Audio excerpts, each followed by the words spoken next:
Assalamualaikum Bu Dian. Halo, waalaikumsalam warahmatullahi wabarakatuh, Bu Ulfa. Gimana kabar Bu Dian? Baik, alhamdulillah. And you? Alhamdulillah, saya juga baik Bu Dian. Syukurlah. Terima kasih Bu Dian. Pada kesempatan siang ini saya bisa sharing dengan Ibu terkait dengan pengambilan keputusan. Ya. Keputusan bagaimana maksudnya? Keputusan terkait dengan dilema etika. Oh ya, silakan. Terima kasih Ibu. Kita mulai untuk pertanyaannya Ibu. Ya. Yang pertama, pernahkah Ibu menemukan kasus yang merupakan dilema etika atau bujukan moral? Jawaban saya pernah. Pernah ya Bu Dian? Iya, pernah. Pernahnya yang dilema etika atau bujukan moral Bu Dian? Kalau kenyataan yang saya hadapi dua-duanya, karena memang dua hal itu tidak bisa lepas, baik yang sifatnya dilema etika ataupun bujukan moral. Dua hal tersebut cukup lumayan sering saya harus hadapi. Baik Bu. Selama ini bagaimana Bu Dian itu mengidentifikasi kalau ini kasus merupakan dilema etika atau ini kasus merupakan bujukan moral? Berdasarkan permasalahannya ya. Jadi kalau dilema etika itu kan ada dua kepentingan yang sama, ada benarnya sama, dan harus diambil langkah keputusan. Nah ini pastinya cukup susah. Kemudian yang kalau bujukan moral yaitu tadi kadang hal-hal ada misalnya harus begini nih, ntar dapat ini, kalau dapat bonus ini apa yang harus dilakukan dan sebagainya. Kadang semacam itu juga terjadi di lapangan sih, jadi mempengaruhi bagaimana kita harus mengambil langkah dan moral bagaimana yang harus kita lakukan sebagai kepala sekolah. Baik Bu Dian. Selama ini bagaimana Ibu itu menjalankan pengambilan keputusan di sekolah, terutama untuk kasus-kasus yang memiliki dua kepentingan yang sama-sama benar? Berarti ketika sama-sama benar nih ya, Bu ya, kalau dalam perjalanan saya sih, saya melihat disesuaikan dengan data yang ada. Ketika saya harus mengambil keputusan, sementara sama-sama penting, sama-sama benar, saya upayakan satu datanya bagaimana. Apakah datanya sudah lengkap? Kemudian masukan dan saran dari teman-teman bagaimana? Apakah mempengaruhi, kemudian situasinya bagaimana, siapa saja yang terlibat, apakah itu yang sifatnya personal atau komunal. Nah ini saya kaji secara komprehensif begitu. Baik Bu Dian, selama ini langkah apa yang sudah Ibu lakukan dalam pengambilan keputusan ini? Mencoba meletakkan sesuatu pada porsinya. Tapi kadang-kadang juga masih kelewat ya Bu ya, yang namanya manusia ya. Namanya manusia, karena itu saya istighfar, ya Allah saya harus bagaimana ini, terus harus mengambil langkah. Karena itu juga saya upayakan datanya jangan lupa lengkap, informasi yang didapatkan bagaimana, konteksnya bagaimana, kebutuhan, keadaan tersebut dan lain-lain. Pokoknya banyak faktor, secara komprehensif saya coba gali untuk mengambil langkah. Baik Bu Dian. Kira-kira yang selama ini Ibu anggap efektif dalam pengambilan keputusan itu apa Bu Dian? Begitu ya Bu ya? Ya. Kalau kita mengambil langkah agar efektif itu kita upayakan sesuai regulasi itu. Sesuai regulasi, sudah benar nggak nih aturannya bagaimana? Nah ini mungkin lebih bikin tidak terlalu stres ya, tidak kepikiran. Dan yang kedua, lebih mengedepankan kepentingan yang lebih umum, publik. Dan yang ketiga, terakhir baru maksudnya kita ada perasaan ya sebagai manusia ya, empati kita, peduli kita. Nah itu hal-hal yang saya hal-hal yang saya pengaruhi atau hal faktor yang mempengaruhi saya mengambil keputusan. Baik Bu Dian, dari semua itu kira-kira Bu Dian pernah mengalami tantangan apa kira-kira yang pernah Ibu alami? Tantangan itu ada sebuah semangat tagline ketika ada kesulitan jadikan tantangan. Iya. Berarti tantangan itu sebenarnya sesuatu yang positif kalau kita mencoba berbesar hati, berpikiran lapang. Nah, yang paling susah itu mengambil langkah keputusan di saat datanya terbatas. Jadi harus mengambil langkah keputusan cepat, sementara data belum lengkap, situasinya tidak support, kekompakan tim kerjanya juga kurang solid, sementara itu harus diambil langkah. Ini cukup susah bagi saya. Iya. Baik Bu Dian, selama ini kalau Bu Dian mengambil keputusan itu memang sudah dijadwalkan atau Bu Dian mengambil keputusan itu secara langsung seperti itu? Dua-duanya sih Bu, kadang misalnya nih ya, Iya. dua-duanya di kesiswaan biasanya itu kan ada pembinaan yang sifatnya individual dan juga ada pembinaan yang sifatnya kelompok. Nah, ini berdasarkan permasalahan biasanya cukup terjadwal. Itu juga sama di wali kelas ataupun permasalahan yang lain. Berarti kalau itu terjadwal, rumusannya lebih matang, data yang disiapkan lebih bagus dan sebagainya. Untuk yang kedua, ketika situasi itu harus dilakukan di tempat atau berdasarkan keadaan tersebut, itu juga harus diambil langkah. Nah, tapi dua-duanya ya saya coba jalankan sesuai proporsional dan lain-lain pastinya. Iya. Baik Bu Dian, adakah seseorang atau faktor-faktor apa yang selama ini itu mempermudah, membantu Bu Dian dalam pengambilan keputusan? Ya, pastinya ada ya, Iya. Bu ya. Nah, karena kita di lembaga pendidikan, kita tidak pernah bisa lepas dari perencanaan. Perencanaannya bagaimana? Dari permasalahan ini, situasi ini, apakah sudah dirumuskan? Kemudian aksinya bagaimana? Kekompakan tim kerjanya sudahkah berlapang dada, bersungguh-sungguh, dan lain-lain pastinya banyak. Selain itu juga bisa jadi itu tadi sesuaikah visi misi, sesuaikah visi misi yang kita jalankan sudah sesuai atau tidak dan seterusnya. Baik Bu Dian, yang dimaksud perencanaan itu yang bagaimana Bu Dian? Perencanaan itu kan misalnya kita sesuatu nih kan harus kita rumuskan dulu, jangan sampai tidak terencana, jadi asal diguyah-guyah gitu ya, bahasa rileksnya ya. Jadi adakah pedomannya bagaimana, tujuannya bagaimana, langkah yang harus dilakukan bagaimana. Nah, itu kita susun dulu bersama-sama. Itu contoh perencanaan untuk sebuah kegiatan. Baik Bu Dian, dari semua yang telah Ibu sampaikan tadi, pembelajaran apa yang Ibu petik dari pengalaman Ibu mengambil sebuah keputusan? Bahwa mengambil keputusan itu upayakan sesuai dengan regulasi, aturannya dikedepankan, kemudian biasakan itu menyangkut orang yang efeknya lebih banyak, meminimalisir hal-hal subjektivitas, dan yang terpenting saya sendiri itu kadang harus berbanyak istighfar, karena yang namanya manusia kan dapat salah dan khilaf ya, kesempurnaan milik Allah. Jadi saya terbuka kalau ada masukan dan saran yang demi kemajuan dan kebaikan. Begitu Bu Ulfa. Terima kasih Bu Dian atas kesempatannya. Akhirnya saya bisa menambah ilmu saya tentang pengambilan keputusan yang bijak seperti yang Ibu lakukan. Oh ya, nambah berapa kilo? Terima kasih Bu Dian. Oke. Saya cukupkan dulu. Wassalamualaikum warahmatullahi wabarakatuh. Waalaikumsalam warahmatullahi wabarakatuh. Semoga sukses Bu Ulfa. Iya, sukses, tumbuh dan berjaya. Terima kasih Bu Dian atas doanya. Amin. Doa tersebut juga kembali ke Bu Dian. Amin ya Allah. Terus. Assalamualaikum Pak Ivan. Waalaikumsalam Bu Ulfa.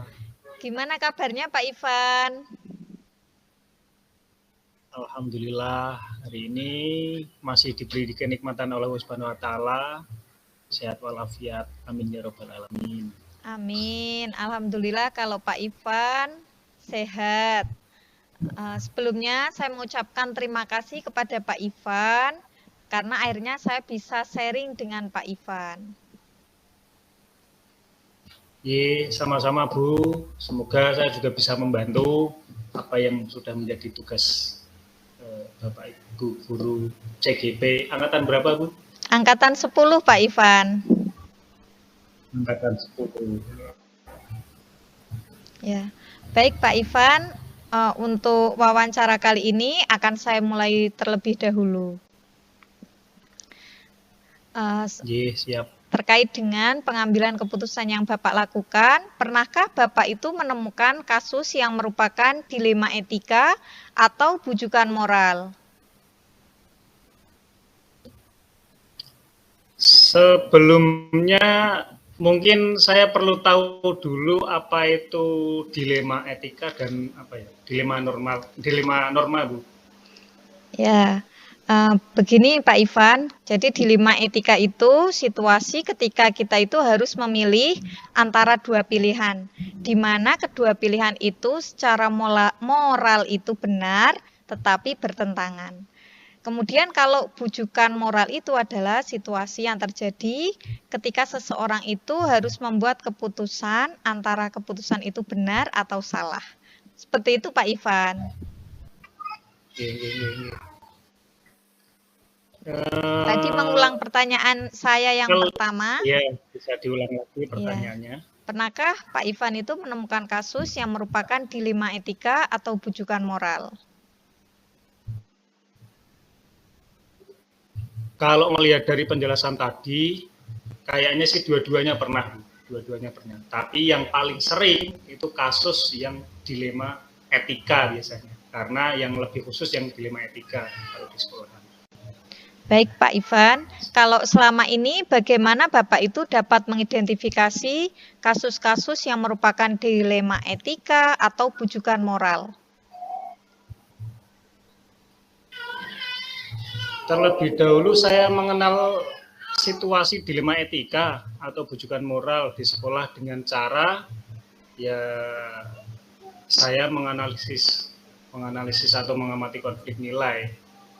Terus juga mempertimbangkan moralnya dan juga melalui proses refleksi baik dari saya sendiri atau dari teman-teman, guru atau dari warga sekolahan. Tentunya yang paling utama dalam mengambil keputusan itu harus selaras dengan nilai-nilai yang ada, nilai-nilai norma atau etika yang ada di sekolahan. Baik Pak Ivan, kalau selama ini bagaimana Bapak itu menjalankan pengambilan keputusan di sekolah, terutama untuk kasus-kasus di mana ada dua kepentingan yang sama-sama benar Bapak?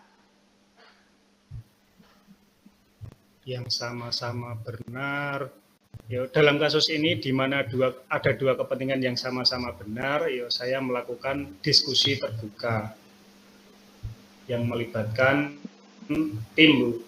Iya. Di antaranya ada wali kelas, terus ada guru. Mungkin kalau di saya karena notabene sekolah yang basicnya pondok pesantren, biasanya saya berdiskusi juga melibatkan dengan yayasan, terus wakil kesiswaan. Saya percaya bahwa kolaborasi itu antara tim kami itu dapat mempertimbangkan nilai-nilai etika, prinsip yang telah ditetapkan, juga tampak keputusan nanti keputusan yang kita putuskan itu tidak cenderung tergesa-gesa. Jadi ada yang bertanggung jawab di dalamnya. Tentunya atas dasar nilai kebijakan. Baik Pak Ivan, langkah-langkah yang biasa Bapak lakukan selama ini dalam pengambilan keputusan itu seperti apa Pak? Langkah atau prosedur yang saya ambil dalam pengambilan keputusan yaitu yang pertama saya mengumpulkan semua informasi dari beberapa pihak,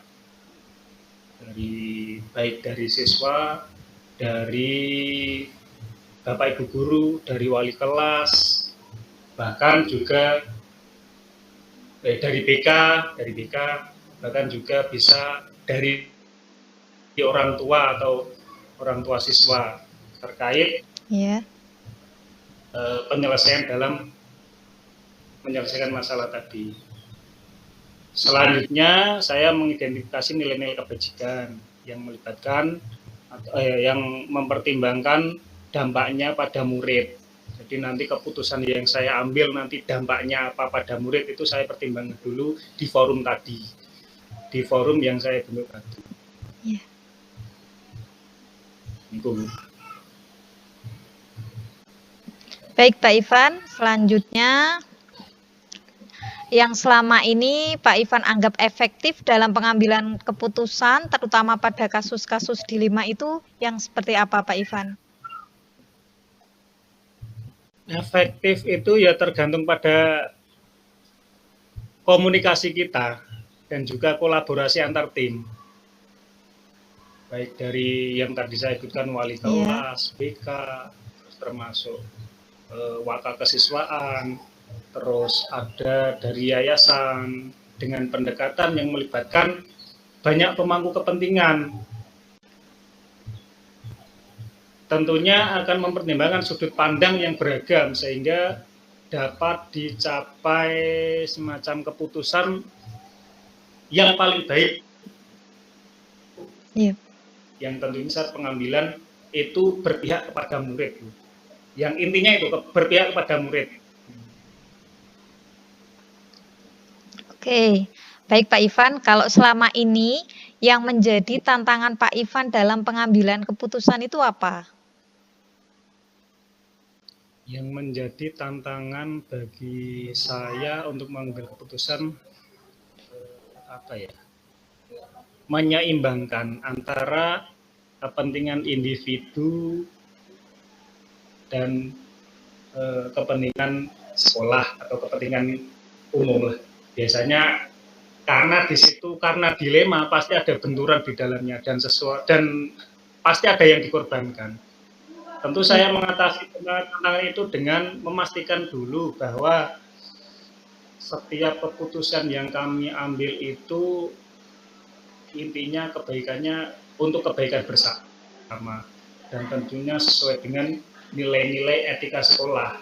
Kembali lagi ke sekolah, saya juga berusaha untuk melibatkan semua pihak agar terlibat dalam pengambilan keputusan. Jadi tidak rusuh-rusuh, tidak tergesa-gesa saat mengambil keputusan yang kami ambil itu dapat dipertanggungjawabkan nantinya. Baik Pak Ivan, apakah Bapak itu memiliki sebuah jadwal tertentu dalam sebuah penyelesaian kasus, ataukah Bapak itu langsung menyelesaikan di tempat untuk menyelesaikannya? Jadwal maksud jadwal gimana? Maksudnya itu apakah Bapak itu memiliki sebuah jadwal tertentu, apakah untuk mengatasi permasalahan itu harus dijadwalkan misalkan seminggu sekali hari Senin, seperti itu ataukah tidak dijadwalkan?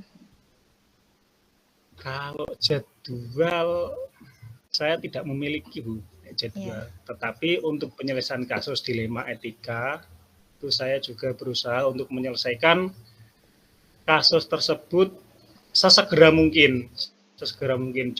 Jadi biar tidak terlarut-larut sampai kasusnya tidak tertangani sampai lama itu kan nanti kembalinya kepada kita sendiri. Selain itu juga memastikan bahwa proses pengambilan keputusan itu berjalan dengan baik, kemudian sesuai prosedur agar bisa dipertanggungjawabkan nanti setelah keputusan. Baik Pak, sebenarnya adakah seseorang atau faktor-faktor yang selama ini tuh mempermudah atau membantu Bapak dalam mengambil keputusan, terutama dalam kasus-kasus dilema etika ini Pak Ivan?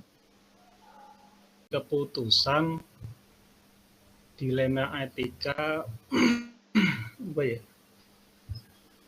Karena kami di sekolahan itu kan kami bekerja satu tim ya Bu ya. Iya. Satu tim. Ya seperti yang saya sebutkan tadi, di tim tersebut pasti ada yayasan, terus kepala wali kelas, guru, bahkan sampai waka kesiswaan.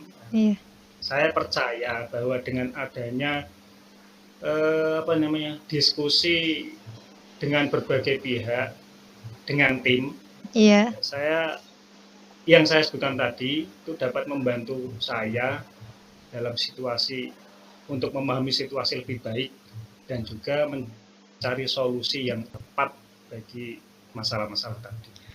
Baik Pak Ivan, dari wawancara kita hari ini, pembelajaran apa yang Bapak petik dari pengalaman Bapak mengambil keputusan dilema etika ini?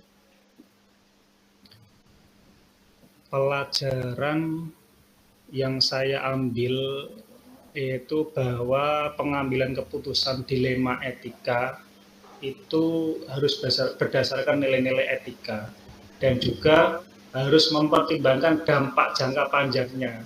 Nanti ketika saya mengambil keputusan ini, apakah ada efek jangka panjang bagi kegiatan-kegiatan yang lainnya atau bagi siswa dan lain sebagainya. Dengan adanya pengalaman ini tentunya akan mempengaruhi kami sebagai tim dalam mengambil keputusan di masa depan dan kami lebih berhati-hatilah.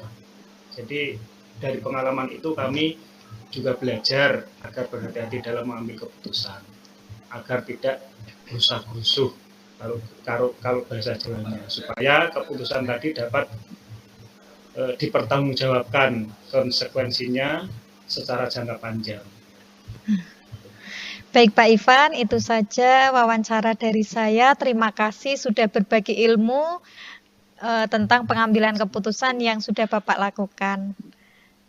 Ya, terima kasih sama-sama. Saya juga baru dapat ilmu baru ini tentang etika moral sama dilema moral sama dilema etika. Terima kasih Bu ilmunya.